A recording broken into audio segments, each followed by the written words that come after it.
네, 용인 특례시의회 의원들의 릴레이 인터뷰를 통해서 의정 활동의 면면 살펴보고 있습니다. 오늘은 이창식 의원 모시고 말씀 나눠보죠. 경기 총국 연결하겠습니다.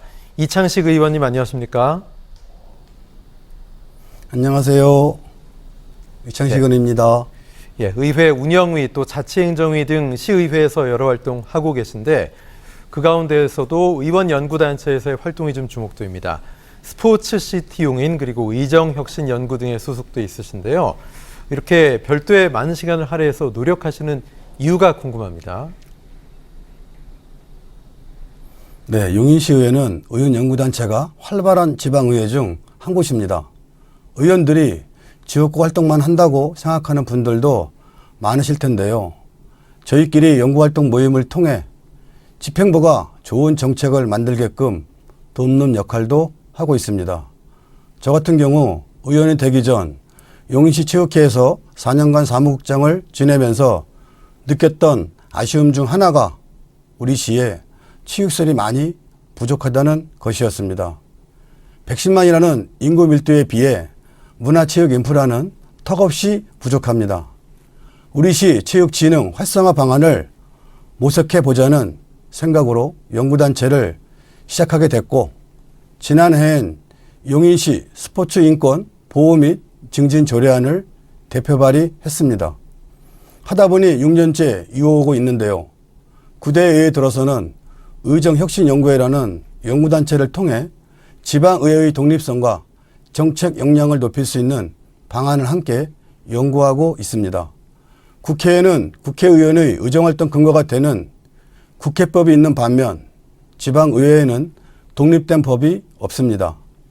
지방의회 역시 실질적으로 지방정부를 감시하고 견제하고 감시할 수 있는 법적 장치가 필요하다고 생각합니다. 지난해엔 연구단체 활동으로 지방의회법 제정촉구 건의안이 의원 만장일치로 채택되었습니다. 올해는 연구용어를 통해 국내외 지방자치 모범 사례를 알아보고 있습니다. 앞으로도 지방 분권을 위해 열심히 노력하도록 하겠습니다. 네, 활동하시는 의원 연구단체 가운데 의정혁신연구회에서는 자치분권 강화 관련 연구 용역 최종 보고회를 가져서 이목이 모였는데요. 자치분권이 발달한 선진 사례 분석을 통해서 우리의 현 주소와 또 용인시에 앞으로 나가야 할 방향이 제시됐습니다. 핀란드 사례를 특별히 의원님께서 강조하셨더라고요. 네, 핀란드는 대표적으로 부패 제로 국가입니다. 한국보다 1년 앞서서 독립을 이뤘는데 비교적 짧은 기간에 세계 최고 청년 국가로 자리를 잡았습니다. 핀란드의 낮은 부패 비결은 모든 정보를 공개하는 이른바 오픈 시스템으로 알려져 있습니다. 관료사회의 비밀주의를 탈피하고 공공 부분에 있어 거의 모든 정보를 투명하게 공개한다고 합니다. 의원들은 스스로 특혜와 특권을 거부하고 판공비나 보유재산 일체를 전부 공개하고 있다고 합니다. 현재 용인시 의회도 모든 의정활동을 시민에게 공개하고 있습니다. 상임위와 본회의 등 전체 회의를 생중계 시스템으로 전환했고 보도자료와 SNS 등을 통해 주민께 다양한 정보를 전하고 있습니다. 우리 의회가 잘하는 일을 적극적으로 홍보하고 또 공개하다 보면 의원들 스스로도 조심스럽게 의정활동을 해나가지 않을까 생각합니다. 앞으로도 시민께 부끄럼 없이 의정활동을 하고 소통과 협치를 해나가도록 노력하겠습니다. 네, 의원 연구단체 활동만큼 또 중요한 게 바로 용인특례시의회 국민의힘 대표 의원이신데요. 그 역할에 맞는 지향점 어떻게 설정하고 계십니까? 네, 부대의회 전반기를 시작하며 국민의힘 대표이라는 중책을 맡겨주신 의원님들께 다시 한번 감사를 드립니다. 아시다시피 용인특례시의회는 여소야대 전국이다 보니 15분 국힘 의원님들이 목소리를 듣고 의견을 모으는 데 집중하고 있습니다.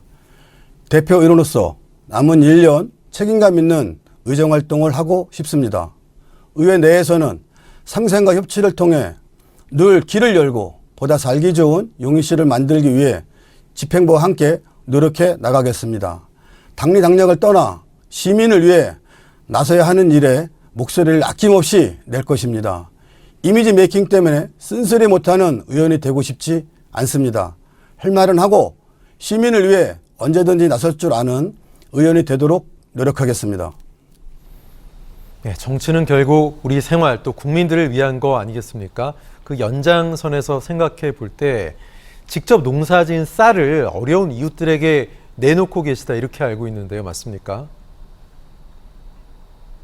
네, 농자지 천하지 대번이라는 말이 있습니다. 농사가 천하의 근본이라는 뜻인데 농사꾼의 아들로 태어나 이 말을 가슴에 새기며 삶을 살아오고 있습니다.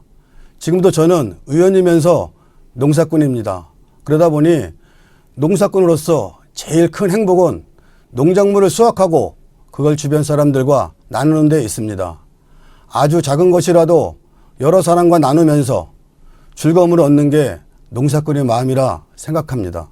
그래서 기회가 될 때마다 어려운 이웃에게 쌀을 나누고 있고 인재육성재단을 통해서 청소년을 위한 정기 후원도 이어오고 있습니다. 제가 드리는 건 작은데 돌아올 땐 더 큰 기쁨이 되어서 돌아오는 걸 느낍니다. 앞으로도 열심히 봉사하며 살겠습니다. 여담으로 이런 표현이 적절할진 모르겠지만 농사는 매뉴얼이 있는데 정치는 그렇지 않아 더 어렵다고 생각합니다. 남은 임기 동안 정치 농사도 성실하게 한번 잘 지어보도록 노력하겠습니다. 알겠습니다. 주위에 어려운 이웃만큼 또 청년들에게도 깊은 관심이 있으신 거로 알고 있습니다. 청년들의 주거 안정을 위해서 조리에 특히 공을 많이 들이고 계시다고 들었는데요. 네, 부동산 가격 상승 등으로 청년들의 주거에 대한 불안감은 계속해서 커지고 있습니다. 소위 집이 없어서 결혼을 못한다고들 합니다. 집값이 가파르게 오르면서 월세에 대한 부담, 그리고 높은 은행 문턱 등으로 청년들이 느끼는 주거에 대한 불안감이 커지고 있습니다. 여기에 최근 전세 사기도 이슈입니다. 수원 전세 사기 피해자 상당수가 나이 어린 청년들이었습니다. 참 안타까운 일입니다. 용인시 같은 경우에는 제가 작년에 개정한 조례가 있습니다. 용인시 청년 기본 조례 일부 개정을 통해 청년의 주거 안정을 도모할 수 있는 기틀이 마련되었습니다. 용인시에서는 현재 청년들의 전세 사기 피해를 예방하기 위한 보증료 지원 사업 등 시행하고 있습니다. 청년들에게 호응을 받고 있어서 뿌듯한 마음이고 앞으로도 관심을 가지고 청년 정책이 확대될 수 있도록 노력하도록 하겠습니다. 청년이 살아야 우리 용인시도 더 발전할 수 있다고 생각합니다. 네, 지역구 현안 좀 보겠습니다. 용인 신봉동, 동천동, 성복동이 지역구인데 이 가운데 동천동은 매년 집중호우 때문에 피해가 큰 것으로 알고 있습니다. 농경지 침수 또 도로 유실도 있는데 선제적 대응이 계속 안 된다면서요.